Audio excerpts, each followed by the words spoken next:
오늘 말씀의 제목은요, 제목만 들어도 힘이 나는 말씀입니다. 우리가 살아가다 보면요, 때로는 우리가 홀로 서야 하는 순간을 맞이할 때가 있습니다. 평소에는 옆에 사람들이 많은데 내 가운데 깊은 고난의 늪에 빠져 있을 때, 정작 내가 가장 필요로 할 때에 도움을 요청할 때 사람이 없을 수도 있습니다. 마음을 털어놓고 싶어도 털어놓지 못한 그런 때도 있고요. 특별히 자녀 문제 때문에 정말로 눈물 흘려 기도하는데 누구한테도 말할 수 없는 그런 상황들이 우리 가운데 있고요. 경제적으로도 말할 수 없는 그 어려움이 우리 가운데 있을 수 있습니다. 그래서 밤에 혼자 눈물 흘리며 자녀들을 위해 또 우리 가정을 위해 기업을 위해 기도하며 눈물 흘리면서 이렇게 생각한다는 거죠. 정말 나 혼자인가? 나의 마음을 알아주는 사람은 과연 없는가? 이 외로움은요, 나이에 상관없이 다 옵니다. 젊은 사람도, 나이 든 분도, 오래 믿은 분도, 처음 믿은 분도, 이 홀로 서는 이 시간은요, 항상 우리에게 있다는 거죠. 오늘 성경을 보니까요, 바울도 이렇게 홀로서기를 하고 있는 가운데 있습니다. 평생 복음을 위해 달려왔고, 매도 맞고, 감옥에 gat히고, 또 돌에 맞아 죽을 뻔한 그 숱한 그 힘든 순간. 이제 오늘 본문의 내용은요, 16절을 근거로 하여 우리가 말씀을 나눠볼 텐데요. 처음 변명할 때 그 의미는 이제 로마 2차 감옥 그 상황에서 최후의 변론을 할 때라는 것이지. 그러나 중요한 것은 오늘 핵심 구절은 뭐냐면은 이것이란 겁니다. 함께 따라 나와 함께 한 자가 하나도 없고 하나도 없는 것이지. 그러나 오늘 본문의 말씀을 통하여서 바울은 이야기합니다. 사람은 떠나도 주님은 떠나지 아니하신다. 사람은 버려도 주님은 내 곁에 항상 계신다. 그 이야기를 디모데에게 해주는 그 이유는요. 앞으로 디모데도 이러한 길을 걸어갈 텐데 홀로 서기 할 때가 반드시 오게 된다는 것입니다. 그때 아무도 없는 것이 아니라 주님이 곁에 계시니 그 사역을 감당하여라. 오늘 디모데에게 사역을 감당하였던 그 메시지는요, 오늘 우리에게도 동일하다는 거죠. 주님 다시 오실 그때까지 사명을 감당해라. 오늘 그러면 내 곁에 서서 주시는 그 놀라운 그 주님의 은혜가 어떻게 나타나는지를 우리가 함께 살펴보기 이전에 9절부터 15절의 내용이 오늘 16절 나와 함께한 자가 하나도 없다라는 것을 얘기해 주고 있습니다. 9절부터 15절을 묶으면은 한마디로 뭐래요? 하나도 없다. 뭐가 없나요? 일단은 시간이 없습니다. 9절에 너는 어서 속히 내게로 오라. 디모데를 요청하고 있는데 속히 오라는 그 의미는 무엇입니까? 이제 시간이 얼마 남지 않았다는 것입니다. 특별히 디모데후서 4장 21절에 보니까요. 겨울 전에 오라는 겁니다. 겨울 전에. 왜냐하면은 이제 자신이 최후의 변론과 함께 결국에는 어떻게 합니까? 순교할 수 있으니 빨리 와서 좀 만나보고 싶었다는 겁니다. 그렇게 만나보고 싶었는데 시간이 없는 겁니다. 시간이 촉박한 거예요. 특별히 이 겨울이 오면은 우리 기억나시죠? 어떤 태풍이 있었죠? 겨울에 유라굴로 두 개의 폭풍이 만나서 완전히 배가 침몰해서 깨지고 했던 그 경험들이 겨울에 발생했던 것을 여러분들이 안다면은 겨울 전에 얼른 와야 돼요. 누가? 디모데가 얼른 와야 돼요. 시간이 없고요. 그 다음에 사람이 없습니다. 사람이. 오늘 본문 10절부터 쭉 12절까지 보니까요. 사람들이 많이 언급되어집니다. 6명이 언급되어지는데 특별히 데마가 나옵니다. 데마는요, 처음 바울의 사역했을 때 함께 동역했던 자였습니다. 그러나 그 사랑이 이제 다른 곳으로 흘러가게 되었죠. 왜 그렇습니까? 바울이 이제 2차 감옥의 거침을 통하여서 데마가 바라보기에는 야, 나도 사역을 열심히 달려갔는데 마지막이 이렇게 끝나는 거 아니야? 너무 인생이 초라한데? 그러면 안 되겠다. 살도리를 해야 되겠다. 그래서 딱 보니까 살 곳이 생긴 거죠. 세상입니다. 세상으로 향하게 된 것이지. 그리고 나를 버렸다라고 의미하고 있어요. 그리고 나오는 사람은요, 다릅니다. 그러니까 앞에 데마는 버려갔지만은 나머지 그레스게와 디도는요, 사역을 위해 다른 곳으로 보낸 것을 볼 수 있습니다. 그러면 누가만 남았네요. 누가 남았다고요? 누가 남았습니다. 누가가 남았어요. 마지막까지 주치의로서 바울을 돌보고 있었습니다. 그러면서 여러분 주목할 사람이 한 명 있어요. 우리가 2차 선교 여행 때 박터지게 싸운 이유가 누구 때문에요? 마가 때문에.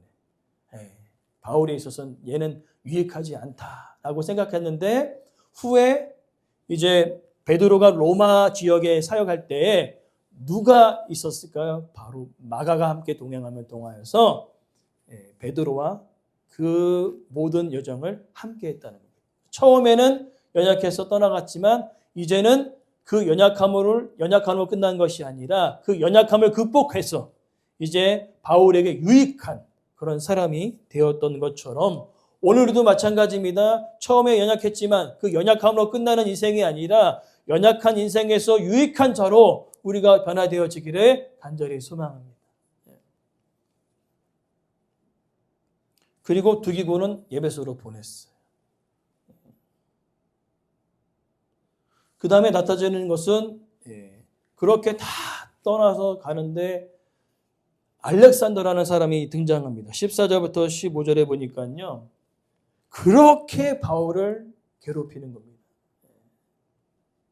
뭘로 괴롭히냐면 바울이 복음을 전하면 이것은 거짓된 복음이다. 그러면서 계속 어떻게 해요? 계속적으로 바울을 힘들게 했던 사람 중에 하나였습니다. 바울이 원래 웬만하면 이런 표현을 안 쓰는데 이런 표현을 써요. 우리말을 심히 대적하였느니라. 뭐냐면 집회라는 곳은 다 쫓아다니면서 계속적으로 방해하는 것이죠. 얼마나 힘들었겠습니까? 가뜩이나 외로워 죽겠는데 이제 바울을 더 힘들게 하는 이 알렉산더가 등장했다는 겁니다. 여러분 이제 잘 보십시오. 이제 2차 감옥은 제가 얘기했던 것처럼 좋은 환경이 아닙니다. 완전히 깊고 깊은 감옥. 아주 습기가 막 올라오고 그 다음에 막 온갖 지 친구들이랑 막 돌아다니고 그리고 빛 하나 없는 그런 곳. 그런 곳에서 더 쓸쓸하게 하는 것은 무엇입니까? 사람이 없어요. 다 보내고 대만은 세상을 향하여 달아가고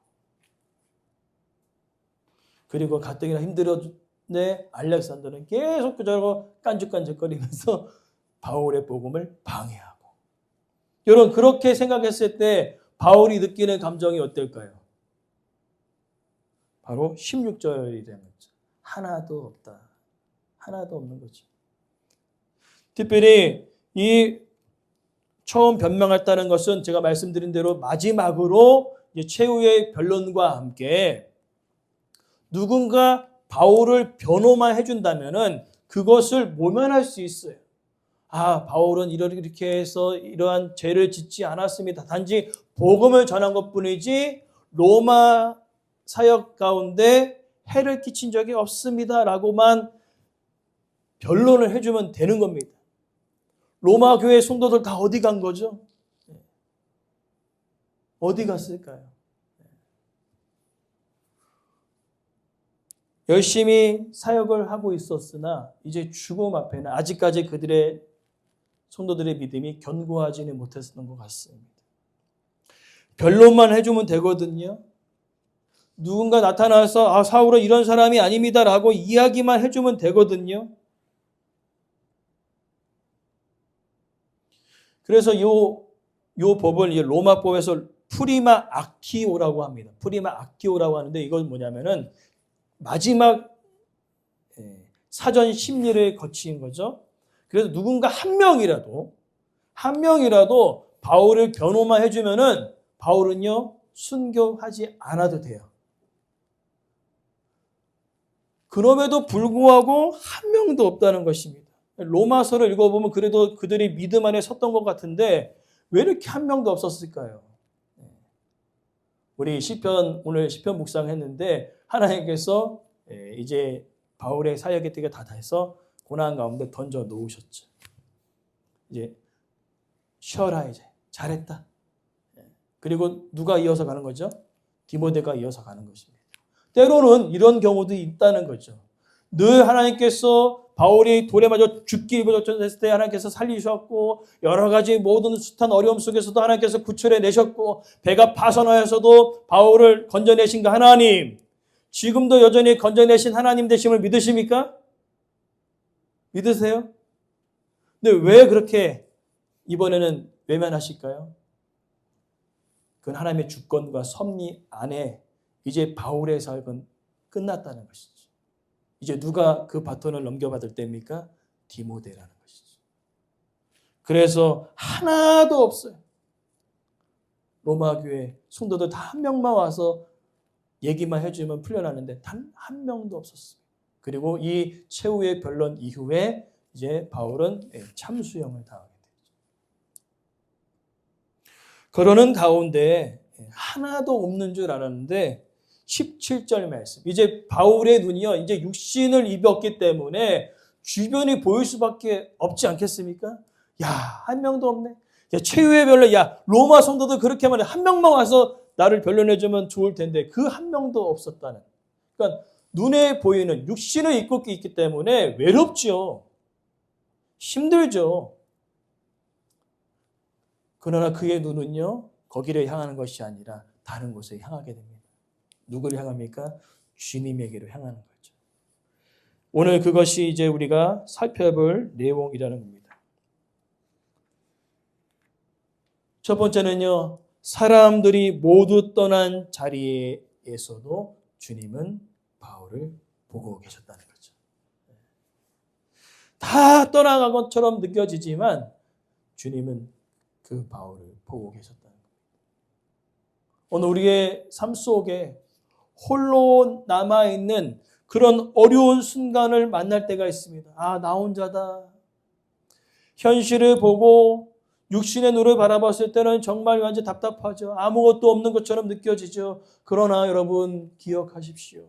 그렇게 홀로 남아있는 그 순간에 하나님께서, 주님께서 우리를 보고 계시다는 거예요. 아유, 힘들지. 근데 너 혼자가 아니다. 그래서 이야기해 주시는 거죠.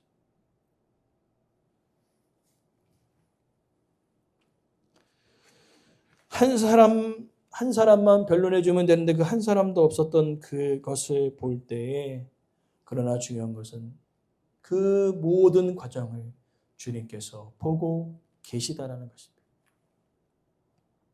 그리고 더 나아가 보고 계실 뿐만 아니라 17절의 말씀에 주님께서 곁에 계셔서 바울에게 힘을 주신다는 것입니다.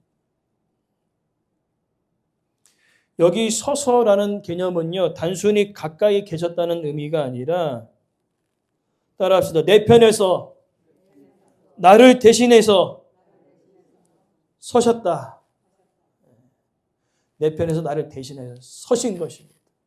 그 재판장에서 아무도 변론하지 않았지만 예수님께서 바울을 변론하십니다. 예수님께서 그를 인정해 주시는 것입니다. 바울은 외로웠지만 혼자가 아니었다는 거죠. 여러분, 혼자라고 느껴질 때 여러분 절대 혼자가 아닙니다. 하나님이 함께 하고 계시다는 것이죠. 그럼 여기서 힘은 무엇일까요? 단순한 격려가 아닙니다. 마음이 무너져 내리지 않도록 역사하시는 그 힘, 두려움 앞에서 두려워하지 않고 담대할 수 있는 그 힘,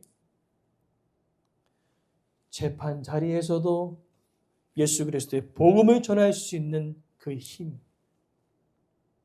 끝까지 포기하지 않고 믿음을 지킬 수 있는 그 힘, 그리고 죽음 앞에서도 하나님에 계신 그 본향을 바라볼 수 있는 그 힘이 그 가운데 있었다는 것입니다. 오늘 우리도 마찬가지입니다. 사업 때문에, 자녀 때문에, 여러 가지 복잡한 그 어려움 때문에 홀로 서고 있었을 때에 하나님께서는요, 그 상황에 무너지지 아니하는 그 힘을 여러분 가운데 부어 주실 것입니다. 혼자라고 느껴지는 그 어둡고 힘든 그 외로운 순간 속에 두려워하는 마음이 아니라 두려움성에 강하고 담대하게 역사하시는 그 힘을 저와 여러분 가운데 허락하여 주실 것입니다.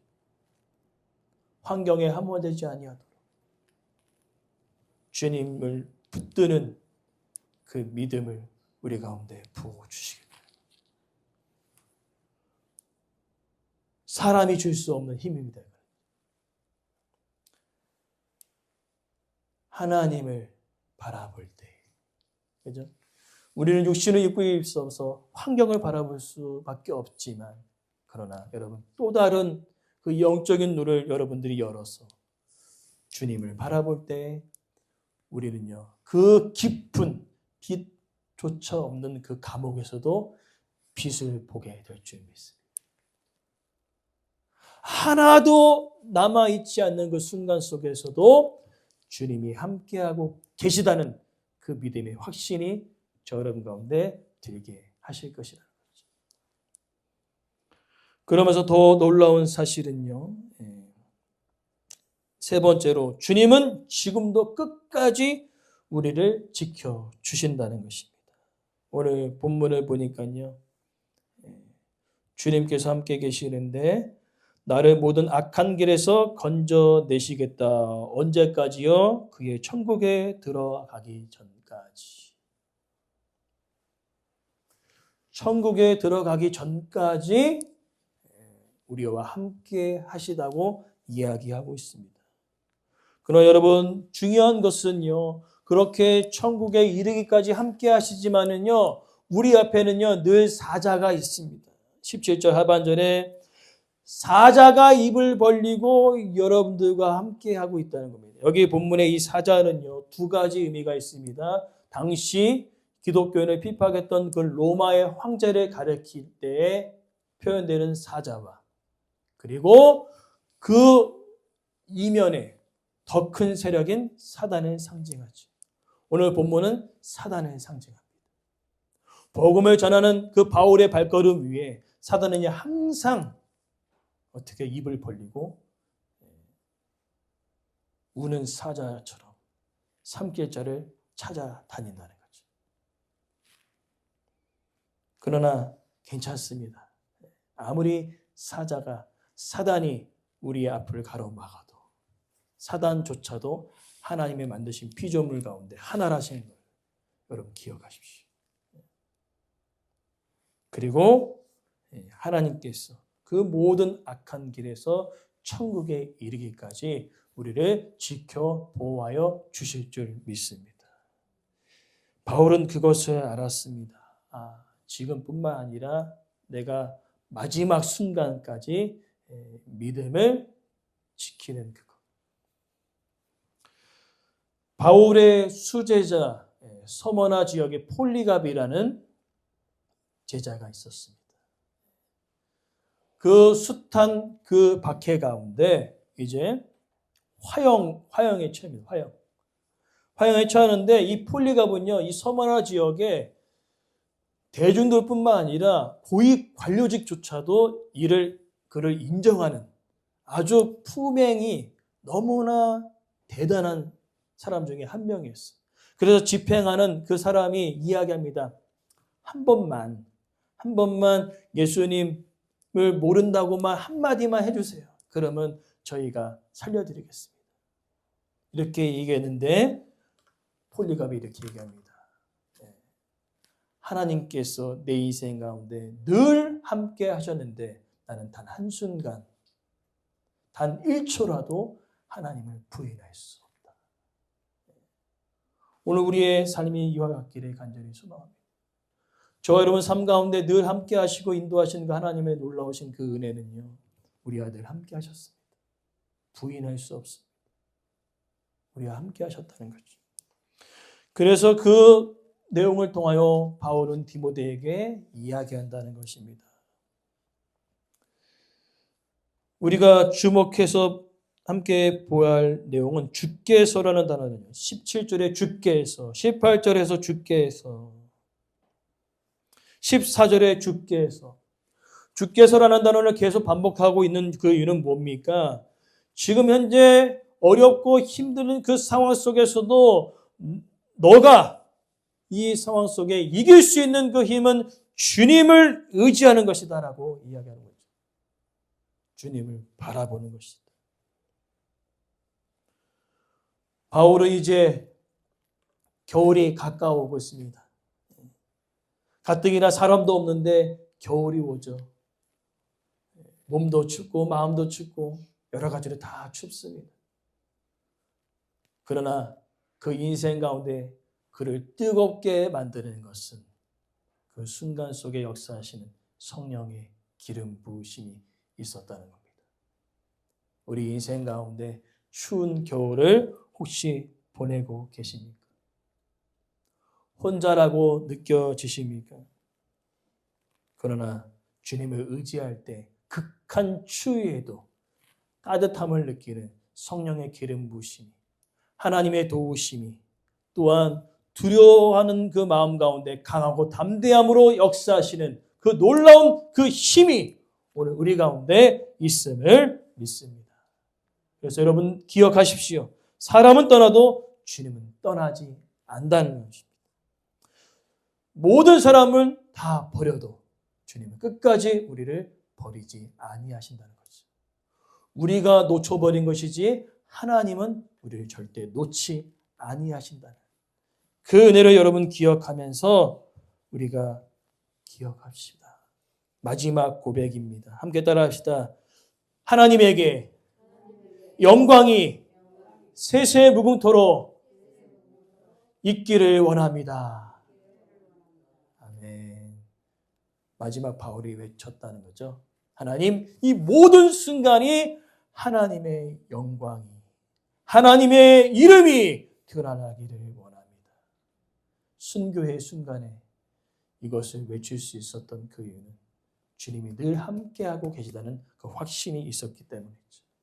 오늘 우리도 마찬가지입니다. 우리의 마지막 고백이 이와 같기를 원합니다. 주님의 영광이, 하나님의 나라가, 하나님의 이름이 내 마지막 순간까지 드러나게 하여 주시옵소서. 그 하나님 나를 돌보시고 지키시는 하나님 되심을 믿습니다. 끝까지 버리지 아니하시고 떠나지 아니하시는 하나님이십니다.